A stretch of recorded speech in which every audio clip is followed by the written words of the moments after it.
المصطفى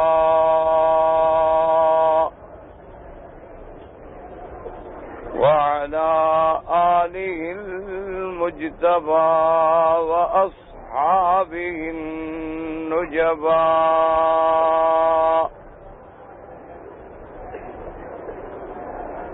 اللهم صل على سيدنا محمد النبي الأمي الهاشمي وعلى آله وأصحابه البررة الكرام وعلى سائر الأنبياء والمرسلين والملائكة المقربين أما بعد فقد قال الله تبارك وتعالى في القرآن المجيد والفرقان الحميد أعوذ بالله من الشيطان الرجيم بسم الله الرحمن الرحيم قل لا يعلم من في السماوات والأرض الغيب إلا الله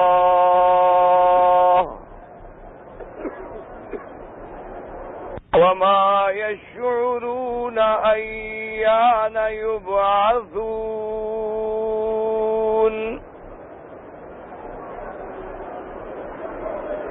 قال النبي صلى الله عليه وسلم خمس لا يعلمهن إلا الله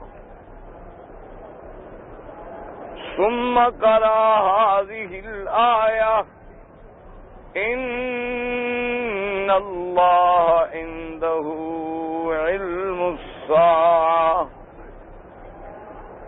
وينزل الغيث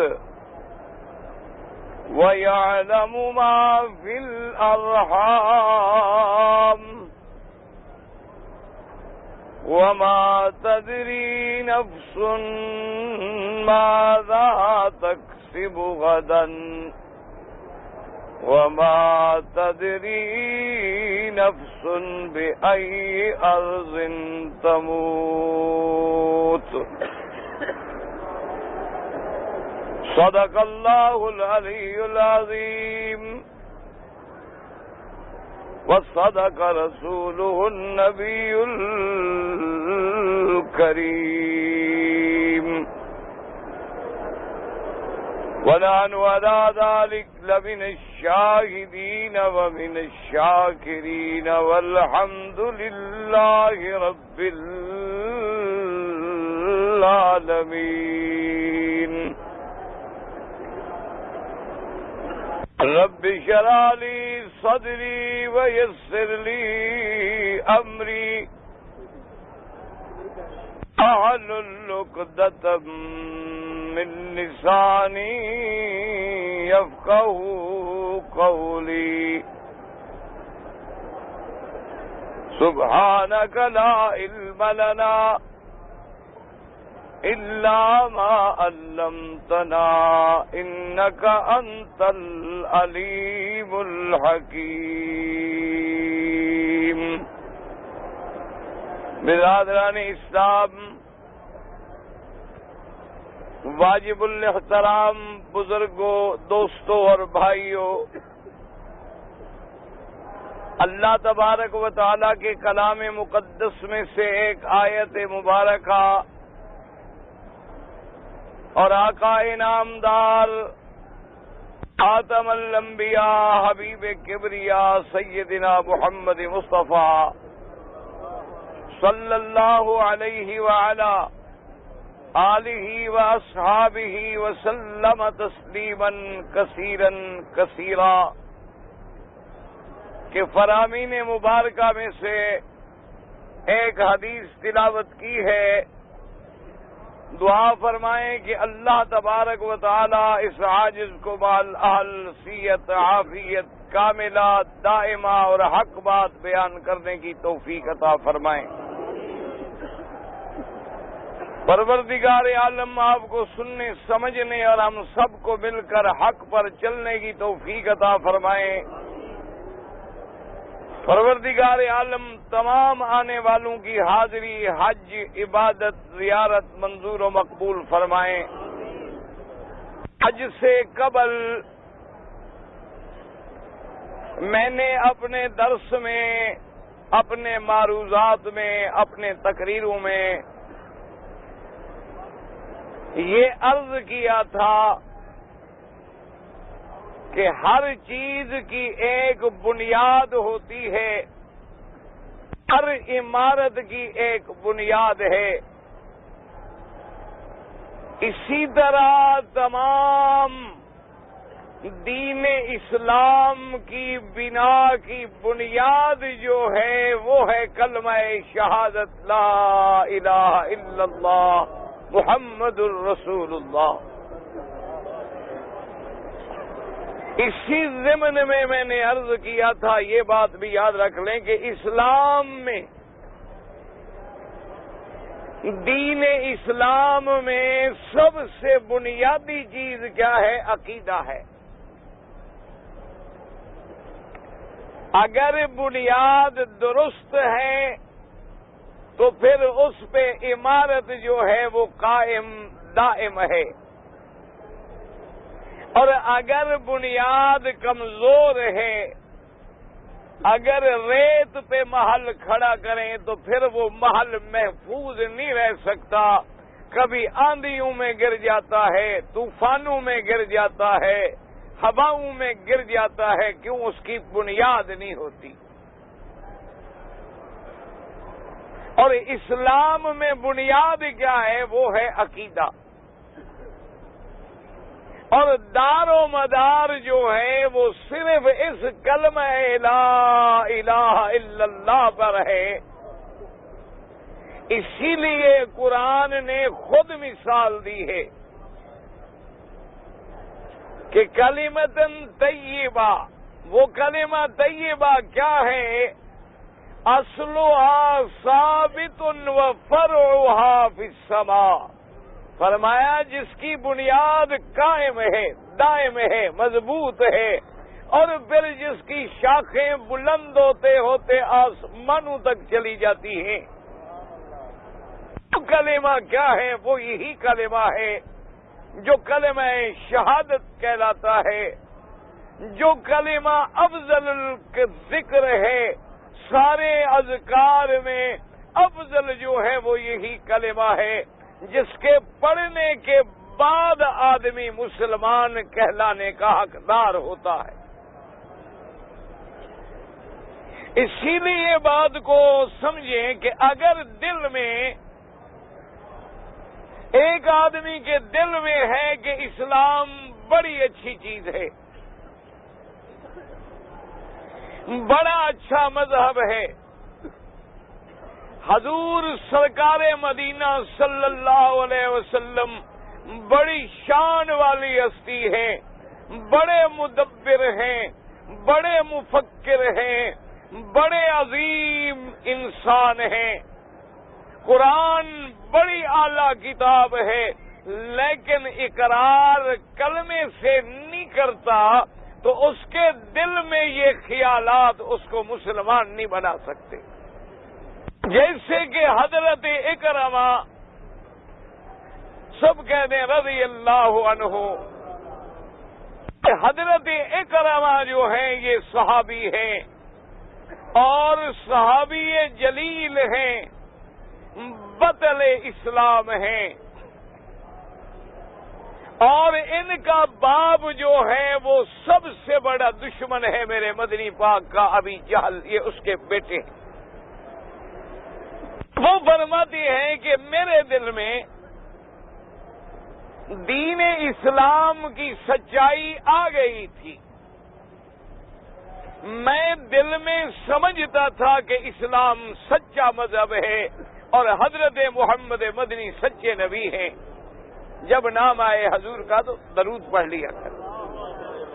میں نے حج سے پہلے بھی کئی بار عرض کیا ہے اور اب بھی عرض کر رہا ہوں کہ جب بھی حضور کا نام آئے چاہے لاکھ بار آئے، ویسے تو مجلس میں ایک دفعہ درود پڑھ لے آدمی پھر گناہگار نہیں ہوتا، لیکن محبت کا تقاضا یہ ہے کہ محبوب کا نام جتنی دفعہ آئے اتنی دفعہ آدمی درود پڑھے، اور اگر پورا درود بھی نہ پڑھ سکے تو صلی اللہ علیہ وعلی آلہ واصحابہ وسلم تسلیما کثیرا کثیرا یہ پڑھ لے تاکہ اللہ تبارک و تعالی کے نبی کی محبت جو ہے اسے نصیب ہو جائے.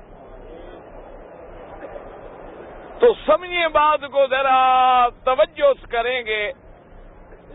یہ قاعدہ ہے کہ بات سمجھ تب آتی ہے جب آدمی اپنے دل و دماغ سے اس پہ پوری توجہ کرتا ہے، ورنہ بات سمجھ نہیں آتی. بھائی بیٹھ جائیں.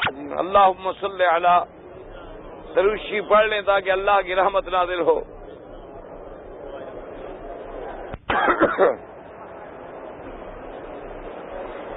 فرماتے ہیں کہ میرے دل میں اسلام کے بارے میں یہ بات آ گئی تھی کہ اسلام ایک سچا مذہب ہے. حضور سرکار مدینہ اللہ کے سچے نبی ہیں، ان کی دعوت سچی ہے، ان کی بات حق ہے، لیکن میں نے زبان سے کلمہ نہیں پڑھا تھا، اس لیے مجھے مسلمان کہلانے کا حق نہ ملا.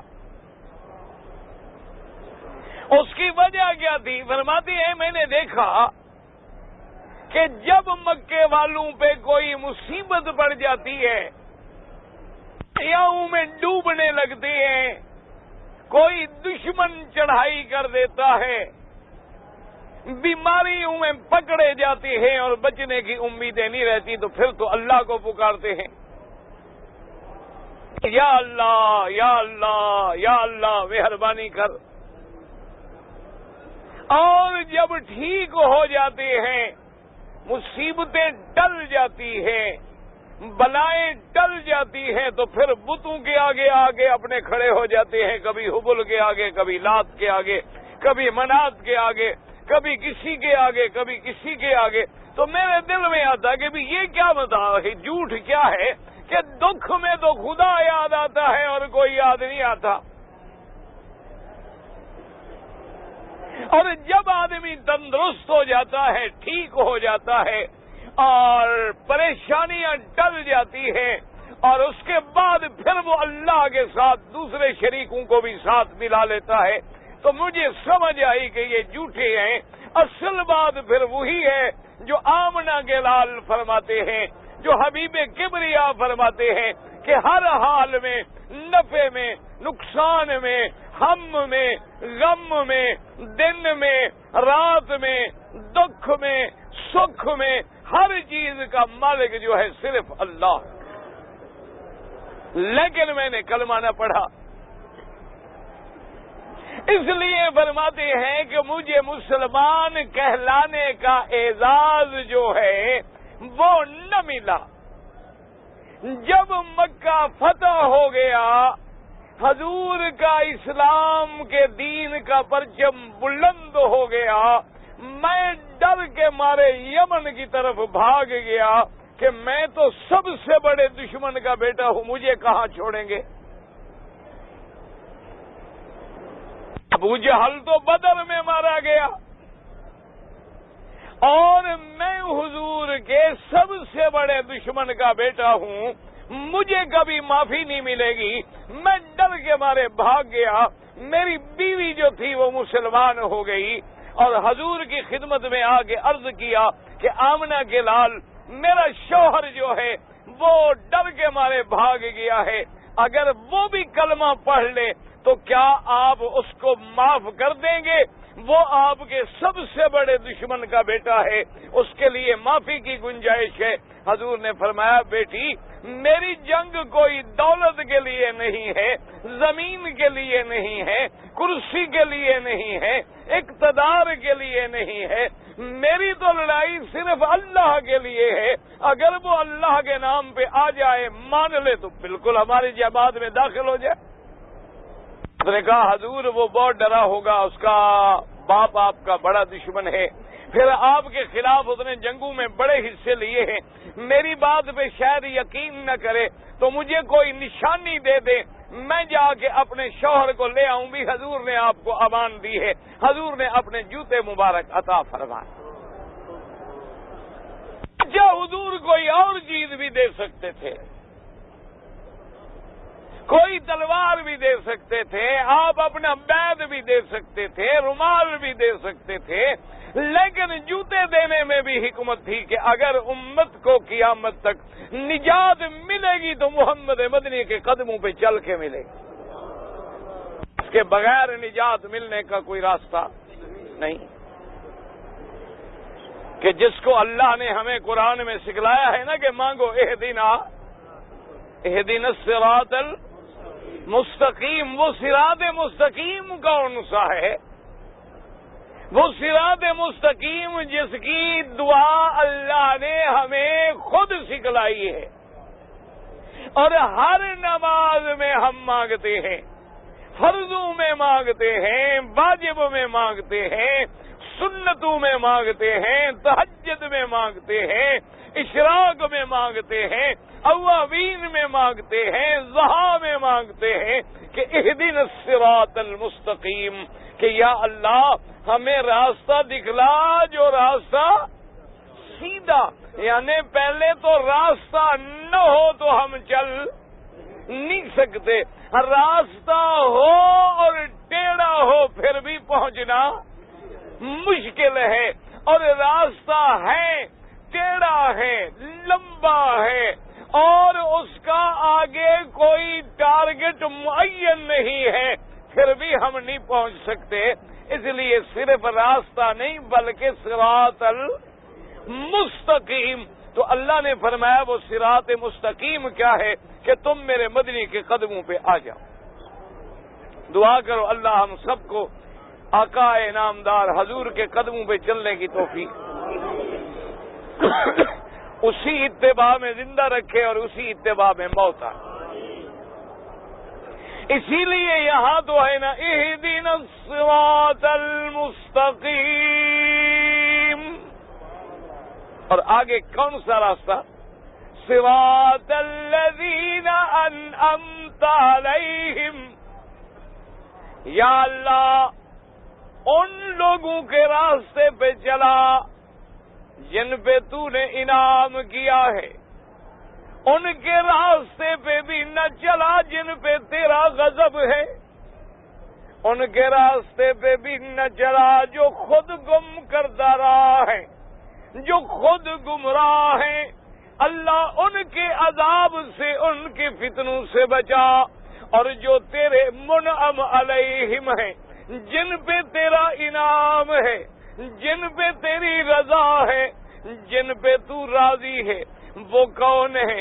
اللہ نے دوسری جگہ قرآن میں وضاحت کر دی، اولئک مع الذین انعم اللہ علیہم من النبیین والصدیقین والشہداء والصالحین وحسن اولئک رفیقا۔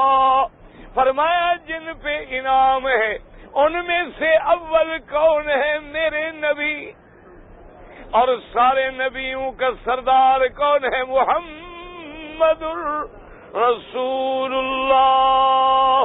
تو اس لیے حضور نے اپنے جوتے عطا فرمائے، فرمایا بیٹی جا کے اپنے شوہر سے کہہ دو محمد مدنی کی لڑائی کوئی جا کے لیے نہیں ہے، مال کے لیے نہیں ہے، دولت کے لیے نہیں ہے، کرسی کے لیے نہیں ہے، اقتدار زمین کے لیے نہیں ہے. اگر زمین کے لیے ہو اللہ پوری زمین کو لپیٹ کے مجھے دے سکتے ہیں. اگر اقتدار مال کے لیے ہو اللہ سارے پہاڑوں کو سونے کا بنا سکتے ہیں. اگر اقتدار صرف ظاہری عزت کے لیے ہو ساری دنیا کی سرداری مجھے مل سکتی ہے.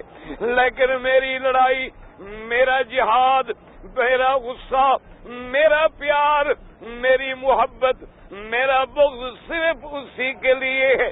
اللہ کا مجھے حکم ہے قاتلوہم حتی لا یکون فتنہ.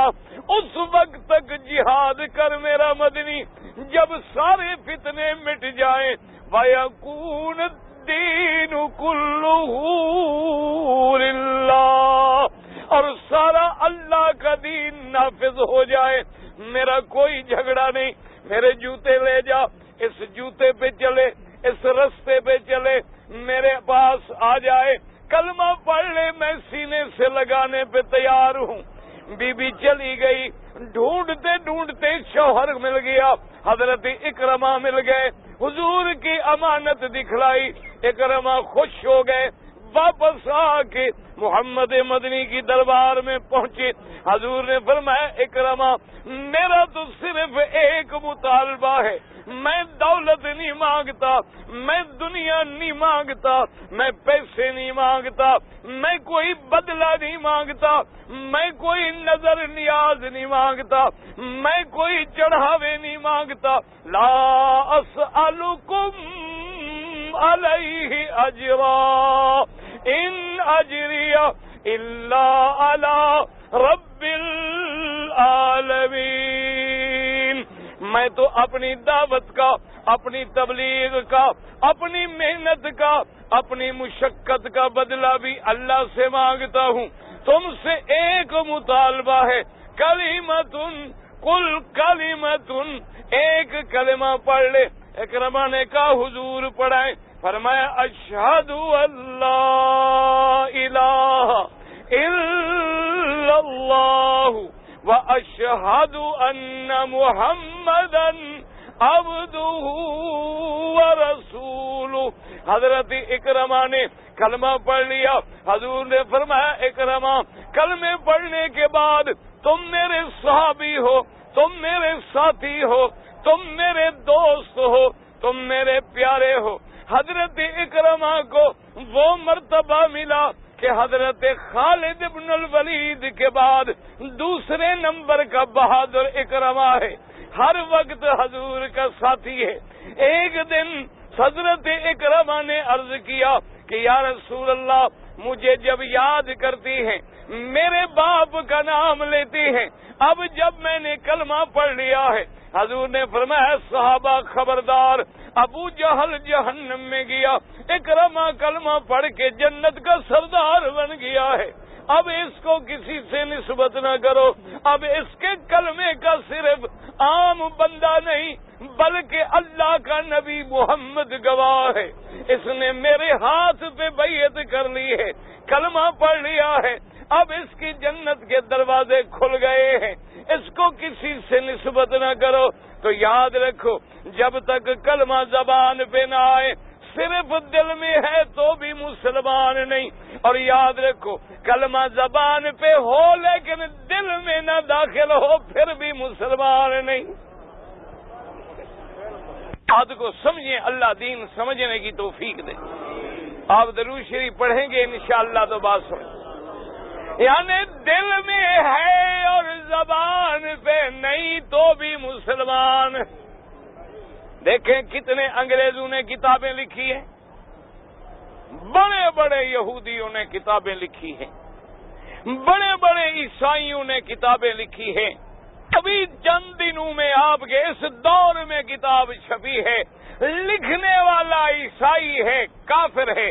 اس نے کتاب لکھی ہے کہ دنیا میں سب سے بڑے بڑے ہیرو کون گزرے ہیں، سب سے بڑے عظیم لوگ کون گزرے ہیں.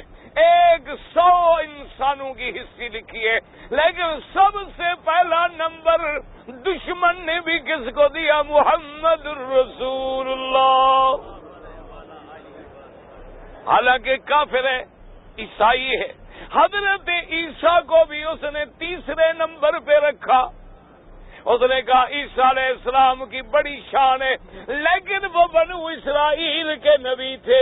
یہ شان صرف آمنہ کے لال کو ملی ہے کہ عرب میں پیدا ہو، مکے میں پیدا ہو، کعبے میں پیدا ہو، اللہ کے اس بلد الامین میں پیدا ہو، اور ساری کائنات کے لیے دعوت ہو.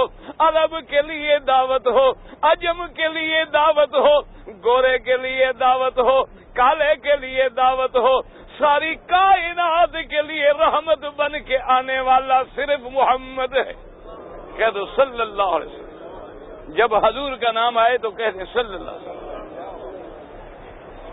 کسی یہودی نے بھی تعریف لکھی، کئی ہندو بڑے بڑے رائٹر گزرے، بڑے بڑے شاعر گزرے ہیں میرے مدنی کی شان میں، انہوں نے بڑی بڑی نعتیں لکھی ہیں، لیکن مسلمان کیوں زبان پہ کلمہ، زبان پہ، دل میں تعریف تو آ گئی.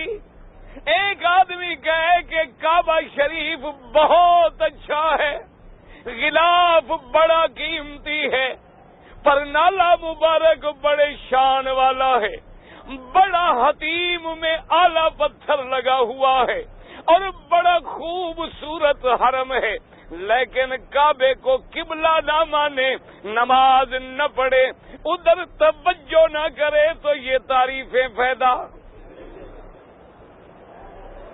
اس لیے سمجھیں، ایک آدمی دل میں تعریف کرتا ہے لیکن زبان سے کلمہ نہیں پڑھتا، وہ بھی مسلمان نہیں ہے. زبان پہ پڑھتا ہے لیکن دل کے اندر کلمہ داخل نہیں ہوا، وہ بھی مسلمان. اب دیکھیں حضور کے سامنے بیٹھی ہیں، اللہ نے قرآن نازل کیا، اذا جاءک المنافقون قالوا نشهد إنك لرسول الله والله يعلم أنك رسوله والله يشهد إن المنافقين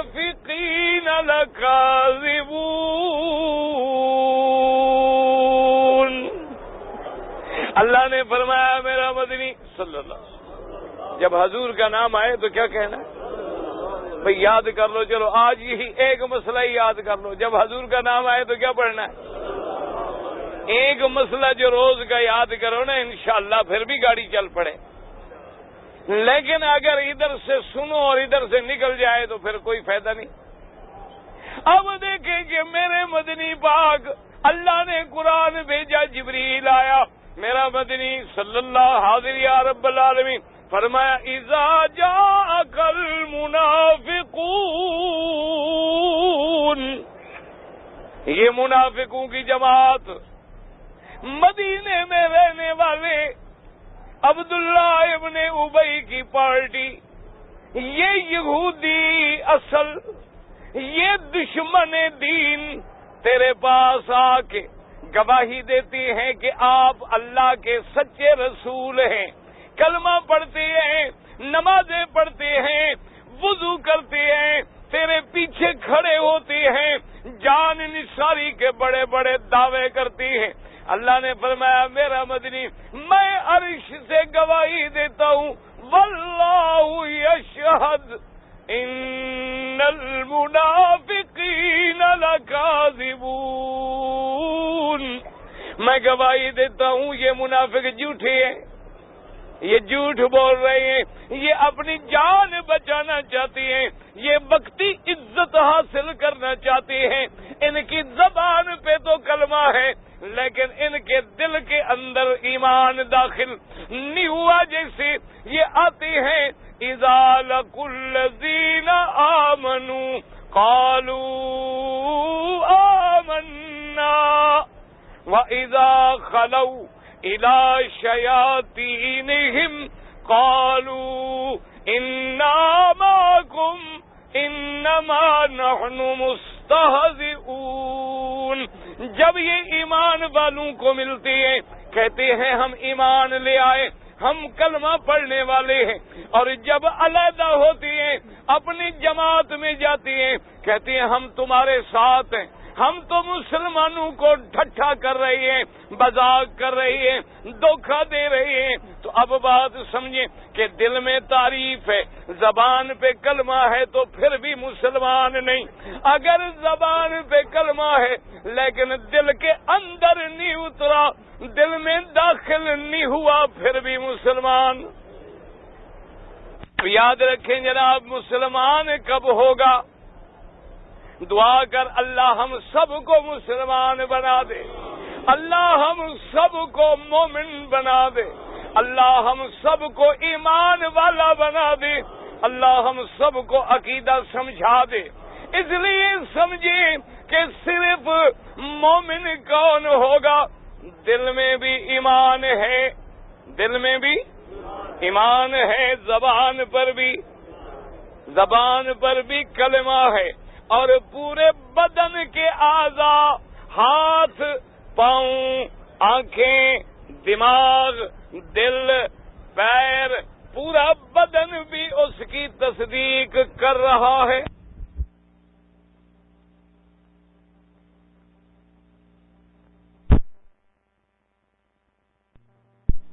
کر لینا. ایک آدمی ساری زندگی کہتا رہے حج بڑی اچھی چیز ہے، حج سبحان اللہ، حج سبحان اللہ، حج سبحان اللہ، لیکن حج پہ نہ آئے حاجی بن جائے گا. ایک آدمی گھر میں بیٹھا رہے کہ سبحان اللہ، نماز بڑی اعلیٰ عبادت ہے، نماز سبحان اللہ، لیکن نماز نہ پڑھے تو نمازی نہیں بن جائے گا. اس لیے دیکھو تیرے دل کے اندر تجھے بخار آتا ہے، ڈاکٹر کے پاس جاتے ہو، وہ کہتا ہے کیا ہے جی؟ بخار ہے. وہ کہتا ہے حاجی صاحب بخار ایسے نہیں ہو سکتا، بخار تو علامت ہے، اندر کوئی ضرور گڑبڑ ہے، یا تیرا گلا خراب ہے، یا تیرا پیٹ خراب ہے، یا تیری انتڑیوں میں مسئلہ ہے، یا تیرے معدے میں مسئلہ ہے. کبھی گلا دیکھتا ہے، کبھی اندر کو دیکھتا ہے، کہتا ہے یہ انفیکشن ہو گیا. اندر انفیکشن ہو، پورے بدن پہ بخار آ جاتا ہے، پاؤں پہ کانٹا لگ جائے، پورے بدن پہ بخار آ جاتا ہے. کہیں کوئی تھوڑی سی ایک دوسرے سے وائرس لگ جائے، نزلہ لگ جائے، سارے بدن پہ بخار آ جاتا ہے. اللہ فرماتا ہے میرے بندے تیرے نزلے کا بھی اثر پورے بدن پہ ہوتا ہے، بخار کا بھی اثر پورے بدن پہ ہوتا ہے. یہ اچھا اسلام ہے، یہ اچھا ایمان ہے. کلمہ پڑھتے ہو لیکن تیری آنکھوں پہ اثر نہیں، کلمہ پڑھتے ہو تیرے ہاتھوں پہ اثر نہیں، کلمہ پڑھتے ہو تیرے دماغ پہ اثر نہیں، کلمہ پڑھتے ہو تیرے پاؤں پہ اثر نہیں، تیرے اعمال میں صلاح نہیں. ان الذین آمنوا وعملوا الصالحات کانت لهم جنات الفردوس نزلا. اللہ فرماتا ہے دل میں بھی ایمان ہو، زبان پہ بھی ایمان ہو، اور تیرا سارا بدن اس ایمان کی پھر تصدیق کرنے والا ہو کہ تیرے ہاتھ بھی ایمان میں، تیرا عقل بھی اسلام میں، تیری آنکھیں بھی اسلام میں، تیرا دماغ بھی اسلام میں. جب سارے اعضاء اس کے تابع بن جائیں فرمایا پھر تم مومن بنو گے اور پھر میں تیرے لیے جنت کے دروازے کھول دوں گا. اچھا اب جناب اسلام کیا بنا؟ اس لیے علماء نے تعریف کی ایمان کیا ہے. انہوں نے کہا الایمان تصدیق بالقلب، دل سے تصدیق، و اقرار باللسان، زبان سے اقرار، و عمل بالارکان، اور اس پہ اپنے تمام اعضاء سے عمل کرنا.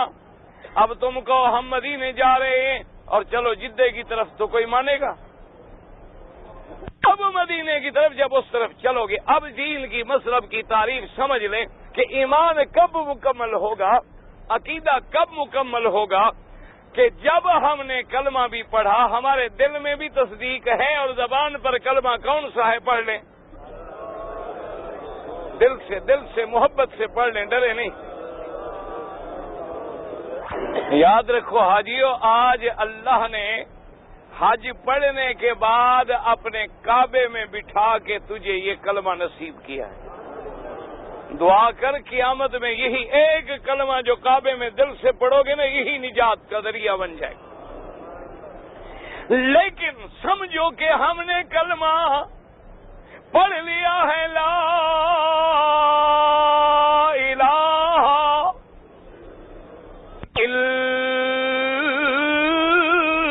الا اللہ،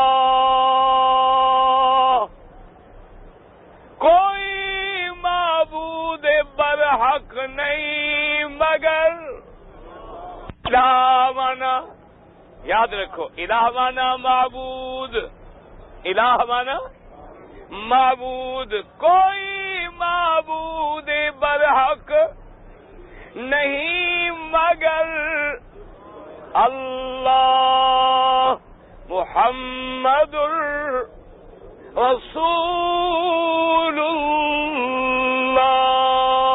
اللہ، کوئی معبود برحق نہیں مگر اللہ اور محمد رسول پیغام بر بھیجا ہوا، کس کا بھیجا ہوا ہے؟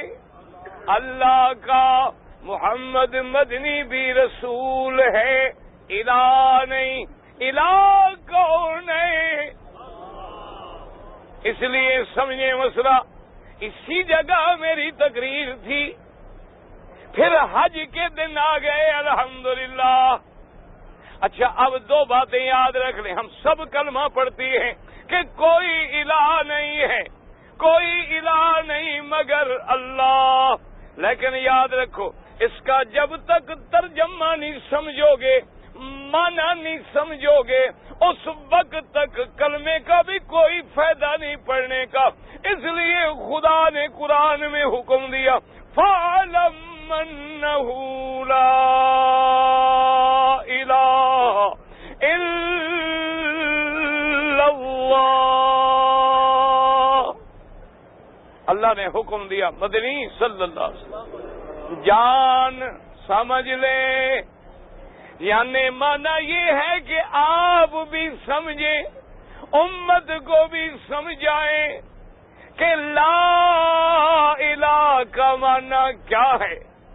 اس لیے یاد رکھو، مکے والوں نے جس نے کلمہ پڑھا میرے مدنی کا جان کے پڑھا ہے، اور جس نے نہیں پڑھا اس کو بھی پتا تھا کہ کلمے کا معنی کیا ہے، پڑھنے کے بعد مجھ پہ کیا ذمہ داری عائد ہوگی۔ اس لیے یاد رکھیں، ہم ساری زندگی کلمہ پڑھتے رہیں لیکن مطلب نہ جانیں۔ آپ ساری زندگی نماز پڑھتے رہیں لیکن یہ پتہ نہ ہو نماز میں کتنی فرض ہیں، نماز میں کتنی واجبات ہیں، نماز سے پہلے کیا فرض ہے، نماز کے اندر کیا فرض ہے، نماز کہاں سے شروع ہوتی ہے، نماز کہاں پہ ختم ہوتی ہے، نماز اکیلے پڑھیں تو کیا حکم ہے، امام کے پیچھے پڑھیں تو کیا حکم ہے، گھر میں پڑھیں تو کیا حکم ہے، سفر میں پڑھیں تو کیا حکم ہے، حالت خوف میں پڑھیں تو کیا حکم ہے، جہاد میں پڑھیں تو کیا حکم ہے۔ جب تک نماز نہ سمجھو نماز قبول نہیں، جب تک روزہ نہ سمجھو روزہ قبول نہیں، جب تک حج نہ سمجھو حج قبول نہیں۔ اسی طرح یاد رکھو، جب تک کلمہ نہ سمجھو توحید بھی قبول نہیں۔ مان سے کہیں، اب آدمی سارا سال مکے میں بیٹھا رہے، حاجی کچھ مسئلہ تم بھی بتلا دو، اگر سارا سال مکے میں بیٹھا رہے اور انتظار میں بیٹھا رہے کہ حج پڑھنا ہے یا رمضان المبارک میں آئے، حرم میں پڑا ہے، رہنے کی جگہ نہیں ہے، تکلیفیں برداشت کر رہا ہے، لیکن 9 تاریخ کو احرام بھی باندھا ہے، نیت بھی کی ہے، مینا بھی گیا ہے، مزدلفہ بھی گیا ہے، عرفات نہیں گیا، حاجی بن جائے گا؟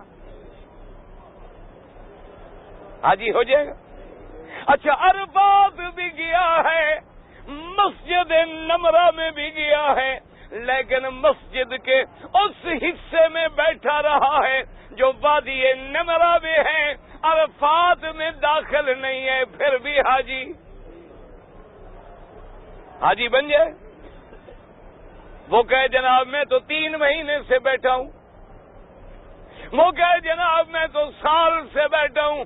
اللہ فرماتے ہیں سارا سال بیٹھا رہے، سارا سال ایک ٹانگ پہ رات کو کھڑ کے تہجدیں پڑھتا رہو، لیکن احرام باندھ کے نیت کر کے 9 تاریخ کو زوال کے بعد سے اگر تو عرفات میں نہیں پہنچے گا تو حج نہیں ہوگا۔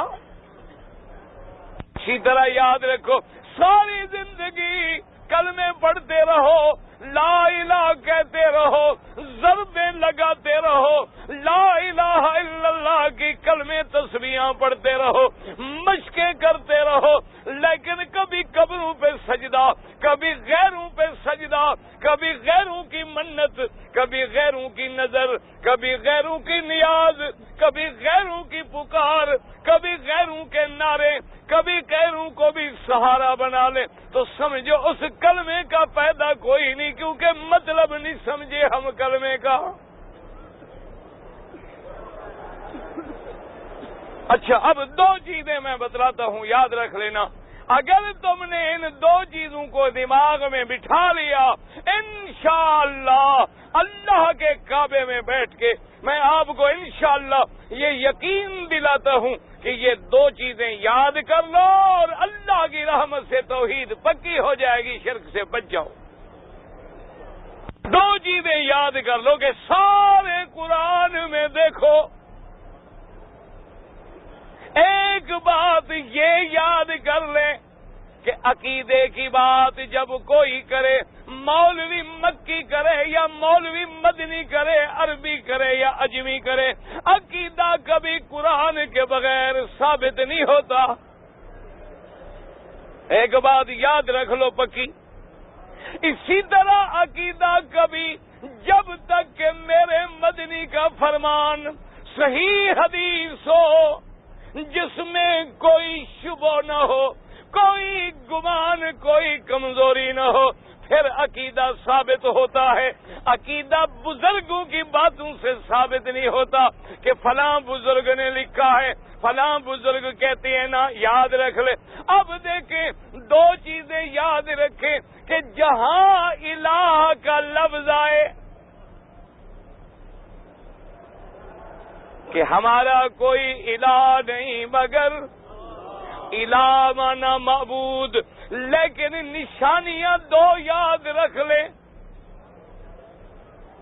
ایک یاد رکھ لے علم کامل، یاد رکھ لو لفظ کیا ہے؟ علم، یاد رکھ لو علم، اور ایک یاد رکھ لو قدرت کامل، قدرت کامل، علم کامل اور قدرت۔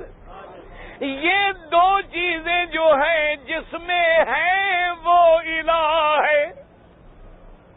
علم بھی کہہ دو ڈرو نہیں، خیر میرے کوئی کچھ نہیں کہتا، اتنے عرصے سے یہاں درود شریف پڑھ رہے ہیں، کسی نے روکا ہے؟ نہ مکے میں بیٹھے ہو ایمان سے کہو درود شریف جو پڑھتے ہو کسی نے روکا ہے؟ مینا، عرفات، مزدلفہ میں کسی نے روکا ہے؟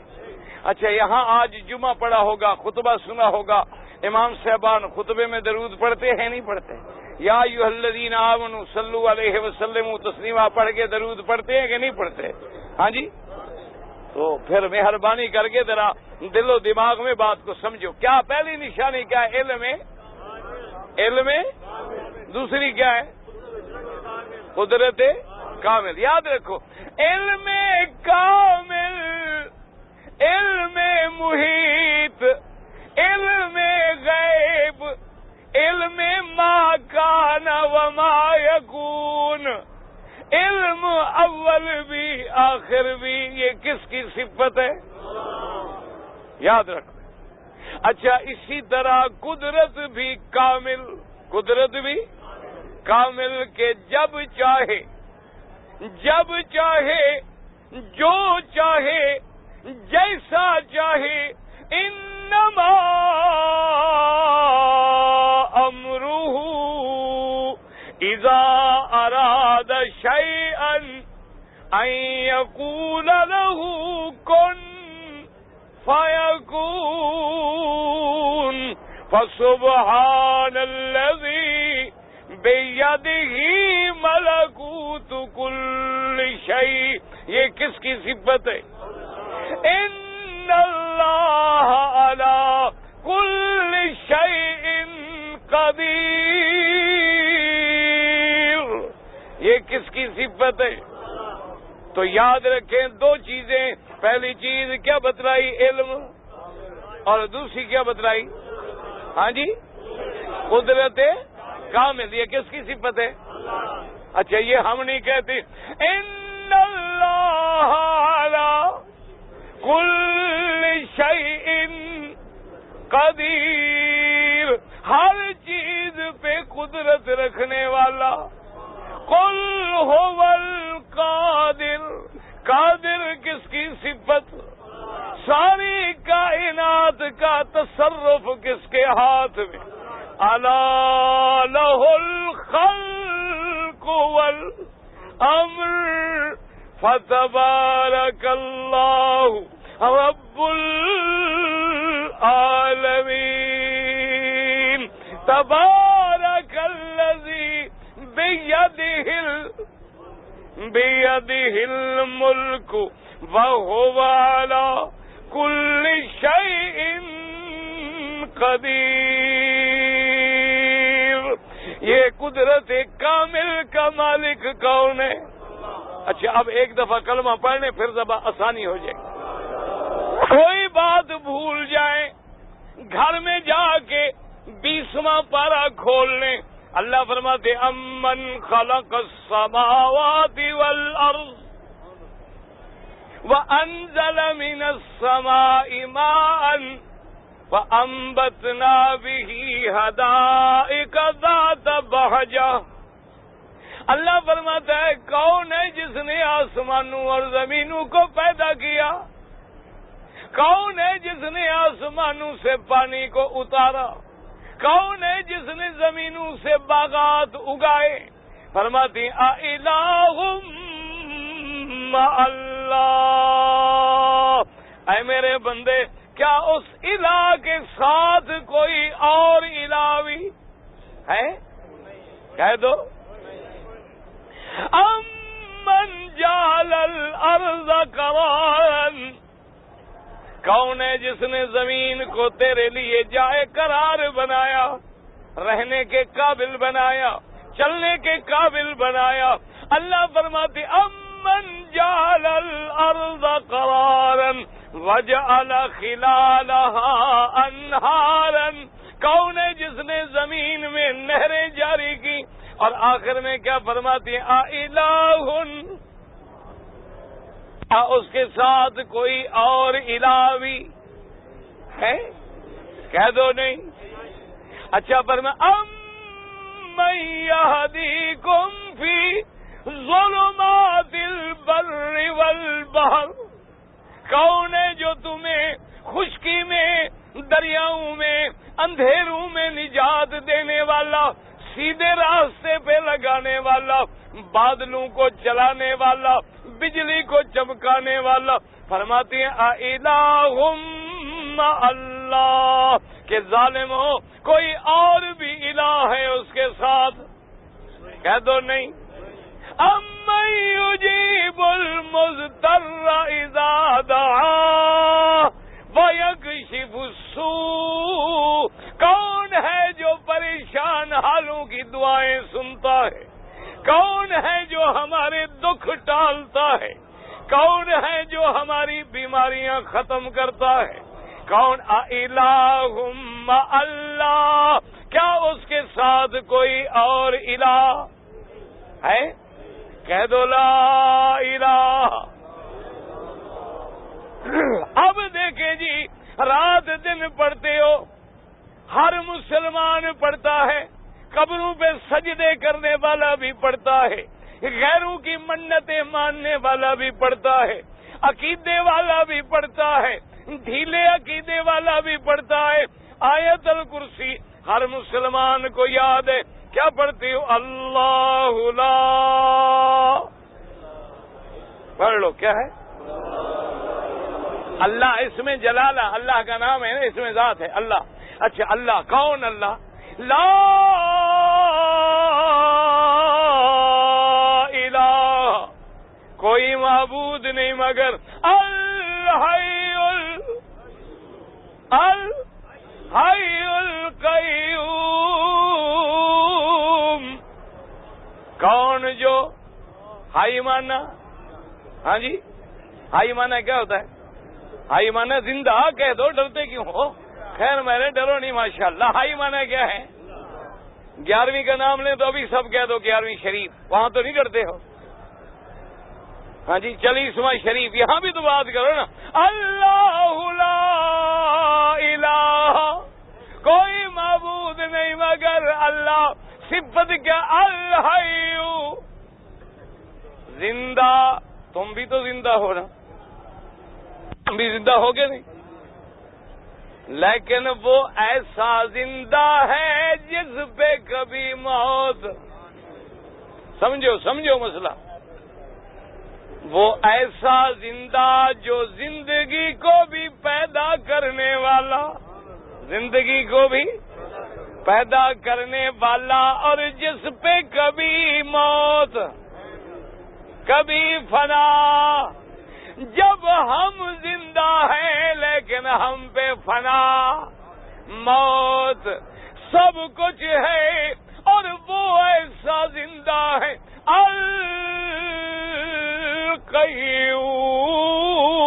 القیوم، خود بھی قائم، سب کو تھامنے والا۔ ہم تو اپنے آپ کو بھی نہیں تھام سکتے، وہ ساری کائنات کے تھامنے والا۔ آگے کیا فرماتی ہیں؟ لا تأخذہ، لا سنۃ ولا نوم، اس کی صفت کیا ہے کہ اس کو اونگ بھی، ہاں جی، اور نیند بھی۔ اب کیا مسئلہ کیا سمجھا؟ اللہ کو اونگ بھی، جو الہ ہے، جو معبود برحق ہے، اس کو اونگ بھی اور نیند بھی، اور جس کو اونگ آتی ہو یا نیند آتی ہو وہ معبود۔ ہاں جی، سمجھ آ رہا ہے مسئلہ کہ نہیں؟ اچھا، کیا خیال ہے، پیروں کو نیند آتی ہے؟ ہاں جی، آتی؟ نہ سیدھی بات کرو، کعبہ شریف مانو مسئلہ، نہ مانو لیکن بات کرو سیدھی۔ پیروں کو نیند آتی ہے؟ موت، پیرانے پیر کو بھی موت، علی اجویری کو بھی موت، فرید الدین شکر گنج کو بھی موت، نبیوں کو بھی موت، عیسیٰ موسیٰ علیہ السلام پہ بھی موت، اور میرے مدنی سرکار پہ بھی۔ صرف کس کی ذات ہے؟ ہاں جی، جس پہ میرے مدنی کو بھی نیند، میرے آقا تشریف لا رہی ہے، سب کہہ دو صلی اللہ علیہ وسلم۔ سفر کا وقت ہے، حضرت بلال کو بلایا، کہہ دو رضی اللہ عنہ، دعا کر اللہ ہمیں قیامت والے دن حضرت بلال کی بھی صحبت نصیب کر دے، مدنی پاک کی شفاعت نصیب کر دے۔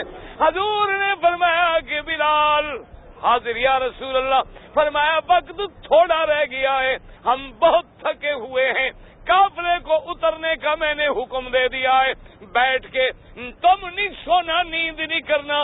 حاضر یا رسول اللہ، جب وقت ہو اذان کا اذان دے کے ہمیں جگا دینا۔